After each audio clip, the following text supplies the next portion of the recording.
I think there's an old Toby Keith song that goes, I think, I want to talk about me, I want to talk about number one. So what I'm trying to say here is there is a huge disparity between the wide receivers that have been talked about in this draft and the wide receivers that have been not. We've talked about Drake London. We've talked about Treylon Burks. We've talked about Jamison Williams. All those guys. You're probably going to see 5, possibly 6 wide receivers go in the first round. But one player that I'm a little flabbergasted. Like, I get to a degree why he's not getting talked about as much, but at the end of the day, he's going to be a bad man. He is going to be a problem in the NFL, and I have to start off by saying I'm sorry for doing a country song reference in the middle or at the beginning of a video, but this is big, and I think we really need to get to it because Skyy Moore is a guy that's not getting talked about near enough, and I feel like he's a guy that in the second or third round might be a steal. He could very much be a steal. And I mean, that's saying something because you got a guy that's, 5'9", 5'10", 195 pounds that can run like the wind. What, he ran a 4.3 or 4.4 at the combine? Like,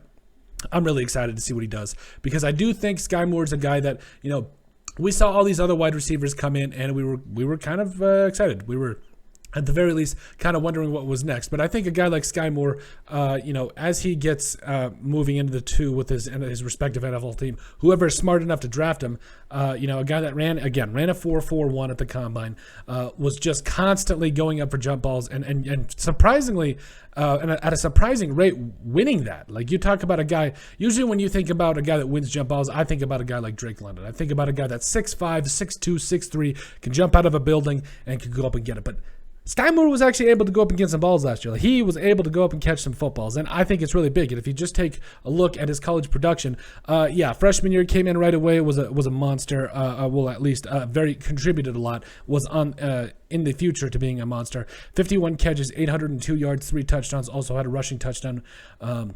And honestly, I loved it. I felt like he was a guy that, early on we got a little bit of a taste. We got a taste of what this man was going to do. Came back his sophomore year. I believe it was injury, if I'm not mistaken, in 2020. Or no, it wasn't injury. It was nobody basically played anybody that year, I don't think. So, I mean, that was kind of a foreshadowing on what was to come. But this year, man, came back 2021, 12 games, 95 catches, almost 1,300 receiving yards, 10 tutties. Like, just, and it wasn't even just about the college production.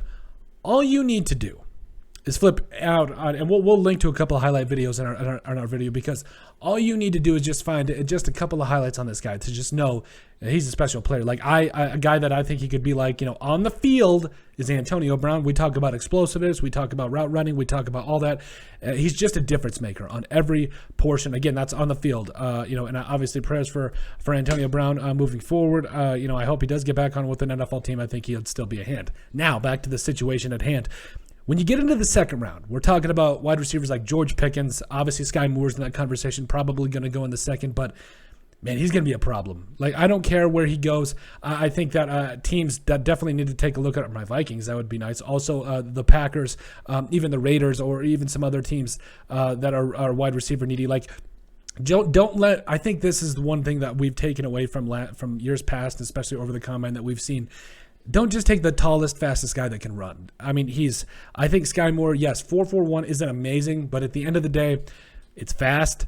All you need to do is click on any tape of this guy. I think it was the Chicago Bears who made a big mistake a couple years ago. I think they drafted Kevin White, who was like 6'2", 6'3", coming out of West Virginia. He had the college production, he had the explosiveness, the speed, but he never quite made it into the NFL. And I think when you have a guy, I don't think it's that hard. When you look at a guy and you look at his tape, and he's a guy that does blow up on you on tape, I think that it kind of makes it easy. Like, you're kind of able to take a serious look at guys and just know the kind of player they are. And I think that's Skyy Moore. I think he's a guy that as soon as you flip on the tape, as soon as you just the first route he runs, you're like, okay, this man can straight up play. So I think moving forward, teams as we get into the draft, is going to be really interesting to see where Skyy Moore falls, because he's going to be, I think he's going to be a really good player, and he's going to be a problem in the NFL. But let us know what you guys think. Make sure you guys like and subscribe down below. Leave a like and a comment. It helps people find the show. We greatly appreciate all the support that we've gotten and continue to get. You guys are all truthfully awesome. We love every single one of you. In the description down below, you'll find all of our social media platforms. So make sure you guys give us a like and a sub on all of those. Remember to give us a listen and sub on iTunes.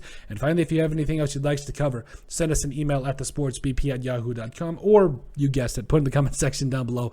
But at the end of the day, let us know what you guys think about Skyy Moore going to be a problem in the NFL.